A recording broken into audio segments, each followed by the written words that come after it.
அனைவருக்கும் அன்பான வணக்கங்கள். நாம் இன்றைக்கி பூஜரும் ஆர்கனைசேஷன் வீடியோ 2 அப்படி தான் பார்க்க போகிறோம். ஏற்கனவே ஒரு வீடியோ போட்டுட்டேன் நான். ஸோ எல்லாத்தையும் க்ளீன் பண்ணிட்டு கீழே ஸ்டிக்கர் ஒட்டணும். ஸோ அதுவும் ப்ளஸ் அதுலேருந்து பொருள் எடுத்தது என்னென்ன இருக்குன்றதே பார்த்தோம்.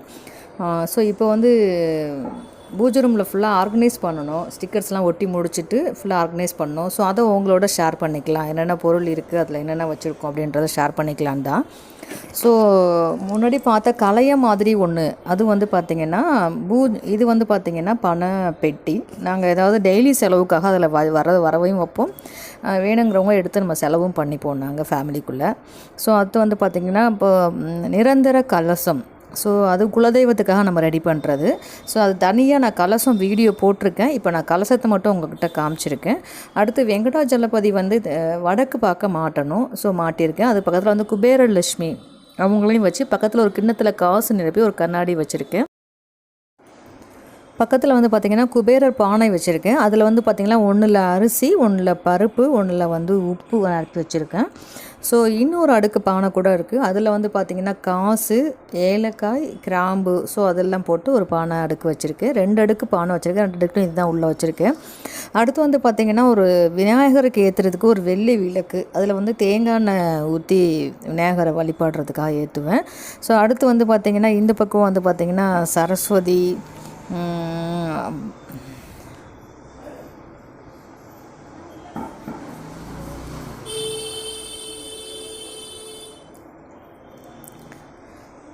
ரைட் சைடில் பூஜை ரூம் வந்து பார்த்து கிழக்கு பக்கம் இருக்குது. ரைட் சைடில் வந்து பார்த்திங்கன்னா சாய்பாபாவும் வள்ளலார் அவங்களையும் வச்சுருக்கேன். அடுத்து வந்து பார்த்திங்கன்னா குலதெய்வத்துக்காக நீர்க்கலசம். எப்பயுமே வந்து குலதெய்வம் அல்லது இஷ்ட தெய்வம் நம்ம ஒரு நீர்க்கலசம் வந்து பூஜை ரூமில் வைக்கிறது ரொம்ப நல்லது. தினமும் நம்ம தீபம் ஏற்றி வழிபடும் போது ஒரு தண்ணி நிரப்பி ஒரு கலசத்தை வச்சு அதில் மஞ்சத்தூள், குங்குமம் சேர்த்து, பச்சைக்கற்பூரம், ஏலக்காய் பவுட்ரு சேர்த்து பூ மேலே வச்சு, பூ, வேப்பிலை, மாவிலை என்ன இருக்கோ அவைலபிளாக நம்ம வச்சு வழிபாடு செய்யலாம். ஸோ அந்த கலசம் ரெடி பண்ணி வச்சுருக்கேன் நான். வெங்கடாஜலபதி கீழே குபேரலட்சுமியும் அவங்களுக்கு பக்கத்தில் வந்து பார்த்திங்கன்னா ஒரு கிண்ணத்தில் காசு நிரப்பி பக்கத்தில் ஒரு கண்ணாடி வச்சுருக்கேன். கண்ணாடி எதுக்காகன்னு பார்த்திங்கன்னா அந்த பக்கத்தில் கிண்ணத்தில் வச்சுருக்க காசோட பிம்பம் வந்து கண்ணாடியில் விழும். அப்போ வந்து பல மடங்காக பணம் பெருகும் அப்படிங்கிறது ஐதீகம். ஸோ அதனால் அது மாதிரி வச்சுருக்கேன். அடுத்து கோமாதா சிலை வச்சுருக்கேன். ஸோ பூஜை ரூமில் அது இருந்தால் ரொம்ப நல்லது அப்படின்றனால இது வந்து நம்ம யூஸ்வலாக டெய்லியும் கேஷ் வச்சு எடுக்கிறது அந்த பெட்டி. ஸோ நாங்கள் அதை அந்த பர்பஸ்க்காக யூஸ் பண்ணிகிட்ருக்கோம். அது எங்கள் பாட்டியோடது. ஸோ அதனால் அவங்களோட ஆசையோடு அது இருக்கட்டும் பூஜை ரூமில் அப்படின்றதுனால அதில் வச்சு நாம் வந்து எடுத்து செலவு பண்ணிப்போம். ஸோ அந்த மாதிரி எடுத்து கொஞ்சம் உள்ளே சேர்த்து வச்சுப்போம். முன்னாடி செலவு பண்ணிக்கிறதுக்காக அதில் எடுத்து வச்சுப்போம்.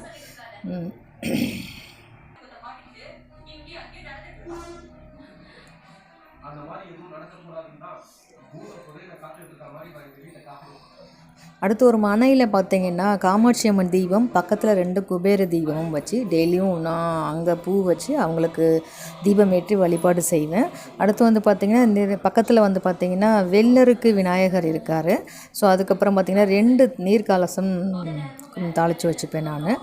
ஸோ இது வந்து டெய்லியும் மாற்றிட்டு புது தண்ணி சேர்த்து அந்த டெய்லி மாற்றுறது வந்து நம்ம வீட்டில் உள்ள பகுதியிலெல்லாம் வந்து நான் பூஜை பண்ணும்போது பார்த்திங்கன்னா மேலே சாமி ஃபோட்டோவிலேருந்து எனக்கு பூ கரெக்டாக தலையில் விழுந்தது.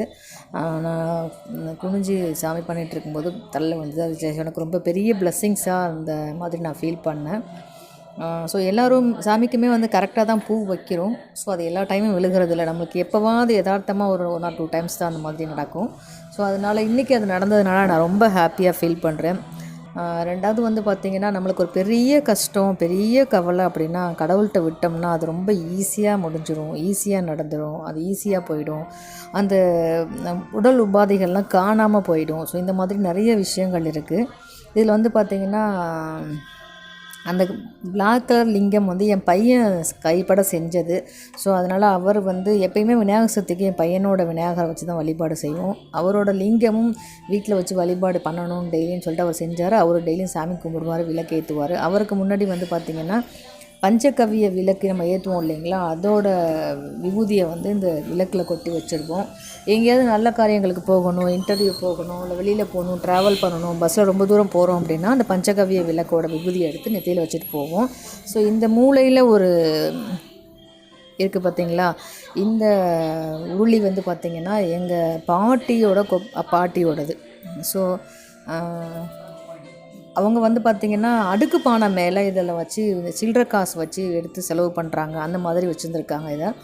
ஸோ நான் வந்து என்ன பண்ணுவேன்னா, நானும் அதில் காசு பணம் தான் சேர்த்து வைப்பேன். டெய்லியும் காலையில் சாமி கும்பிட்டு வெளியில் கிளம்பும்போது சாமி கும்பிடும்போது அவங்கவுங்க கையில் என்ன அமௌண்ட்டு கிடைக்குதோ அது அந்த உருளியில் சேர்த்து வைப்போம். அது என்ன பர்பஸ்க்காக அப்படின்னா, எப்போ கோவிலுக்கு போகிறோமோ அப்போ எடுத்துகிட்டு போயிட்டு நாங்கள் உண்டியலில் சேர்த்துருவோம். ஸோ அதுதான் ரெகுலராக ஃபாலோ பண்ணுற விஷயம். நாங்கள் வெளியில் போகிறதுக்கு முன்னாடி நாம் வீட்டு பூஜை அறையில் ஒரு நாணயமோ ஒரு ரூபாவோ வச்சுட்டு போனோம்னா அந்த காரியம் சக்ஸஸ் ஆகும் நாங்கள் நினைப்போம். நான் ஃபீல் பண்ணுவேன் அதை. ஸோ அதனால் வந்து பார்த்திங்கன்னா அதை வச்சுட்டு போவேன். அடுத்து வந்து பார்த்திங்கன்னா மேலே வந்து அந்த கீழே கிரக பிரவேசத்தப்போ மாட்டுவோம் இல்லைங்களா, 5 சாமி அவங்கள மாட்டியிருக்கேன். அதுக்கப்புறம் கீழே வந்து பார்த்திங்கன்னா சமயபுரம் மாரியம்மன் சரஸ்வதி பூஜை அப்படின்றதுனால மேலே மாட்ட வேண்டியதை கீழே இறக்கி வச்சுருக்கோம். ஸோ அந்த இடத்துல வந்து படையெல்லாம் பண்ணுவோம் அப்படிங்கிறதுனால. அப்புறம் ரெகுலராகவே வந்து அம்மனுக்கு ஒரு உப்பு தீபமும் முருகனுக்கு ஒரு வெற்றிலை தீபமும் ரெகுலராக நான் ஏற்றிடுவேன். அது இல்லாமல் வந்து பார்த்திங்கன்னா பிரம்மமுகூர்த்தத்துக்கு 5 தீபம் ஏற்றுவோம். அதுக்கப்புறம் காமாட்சி அம்மன் குபேர விளக்கு ஏற்றுவோம். அதுக்கப்புறம் ஏக தீபம் 1 ஏற்றி வைப்போம். ஸோ ஏக தீபம் எப்பயுமே பூஜை ரூமில் ஒன்று இருக்கிறது ரொம்ப நல்லது. 1ஓ 2ஓ ஏக தீபம் வச்சுக்கிட்டோம் அப்படின்னா நம்ம எந்த வேலை பூஜை ரூமில் ஸ்டார்ட் பண்ணாலும் ஃபஸ்ட்டு ஏக தீபத்தை ஏற்றி வச்சுட்டு அதுக்கப்புறம் பூஜை ரூமை க்ளீன் பண்ணுறதாகட்டும், பூஜை ரூமில் இருக்கக்கூடிய திங்ஸ் எல்லாம் எடுத்து விளக்குறதாகட்டும் பண்ணலாம். ஸோ இதெல்லாம் வந்து என் பூஜை ரூமில் இருக்கக்கூடிய ஆர்கனைசேஷன் அதோட வீடியோ உங்களுக்கு கொடுத்தாச்சு. அதுக்கப்புறம் விளக்கு வந்து நம்ம எரிஞ்சிட்ருக்கோம் வெளியில் போகும்போது கண்டிப்பாக நிறுத்திட்டு போகணும். ஸோ அதை எப்படி நிறுத்துனா, தீப ஒளி சுடரே போற்றி இன்று போய் நாளை வா பொன்பொருள் கொண்டு வா நற்செய்தி கொண்டு வா நன்றி அப்படின்னு சொல்லி எல்லா விளக்கையும் நாமளே விளக்கு தூண்டுகோல் இருக்கும் இல்லைங்களா, அதை வச்சு அமர்த்திக்கலாம். அல்லது பூ இருந்துச்சுன்னா பூ வச்சு அமர்த்திக்கலாம். ஸோ இதை நான் வீடியோவில் காமிக்கணும் அப்படிங்கிறனால காமிச்சு ஷேர் பண்ணியிருக்கேன். இந்த ஏக தீபம் மட்டும் பக்கத்தில் ஏதாவது பேப்பர்ஸு அட்டை பூ அந்த மாதிரி போய் பக்கத்தில் படாத மாதிரி சிம்மாக வச்சு கம்மியாக வச்சு ஏற்றி வச்சுட்டு நம்ம வெளியில் வேலை பார்க்க கிளம்பலாம். ஸோ திரும்ப வந்து நம்ம அதை செஞ்சுக்கலாம். இல்லை எண்ணெய் தீர்ந்துச்சுன்னா அவங்களே தீபமலை எறிவாங்க. பூஜை ரூம் டூர் போட சொல்லி நம்மளோட வியூவர்ஸ் சப்ஸ்கிரைபர்ஸ் கேட்டுட்டு இருந்தாங்க. ஸோ ஷார்ட்ஸ்லேயும் சரி பூஜை ரூம் வீடியோலையும் சரி ஒவ்வொரு வீடியோலேயும் 1-2 பேர் இதையே கேட்டுட்டு இருந்தாங்க. பொருட்கள் எல்லாம் எதுக்கு வச்சுருக்கீங்க, என்னென்ன இருக்குது அதில் கொஞ்சம் காமிங்கன்னு சொல்லி. ஸோ அதனால தான் இன்றைக்கி நான் அதை ஷேர் பண்ணேன். ஸோ கேட்டவங்க அத்தனை பேருக்காகவும் இந்த வீடியோ சமர்ப்பிக்கிறேன். நீங்களும் இதை பார்த்துட்டு எனக்கு எப்படி இருக்குன்றதை ரிப்ளை போடுங்க. நன்றி. ஃபைனலாக என்னோடய பூஜை ரூம் லுக்கு இப்படி தான் வந்திருக்கு. ஸோ இதில் நிறைய இருக்கக்கூடிய எல்லா விஷயங்களும் உங்கள்கிட்ட நான் ஷேர் பண்ணிட்டேன்னு நினைக்கிறேன். நிரந்தர கலசம் மட்டும் நான் வீடியோ 3 உங்களுக்கு அப்லோட் பண்ணுறேன். இது வீடியோ 2. இந்த ஃபைனல் லுக்கு வந்து என்னோடய பூஜை ரூம் இது மாதிரி தான் இருக்குது. உங்களுக்கு இது பிடிச்சிருக்கா என்னன்றதை கமெண்ட்டில் சொல்லுங்கள். மற்றும் ஒரு பதிவில் சந்திக்கலாம். நன்றி, வணக்கம்.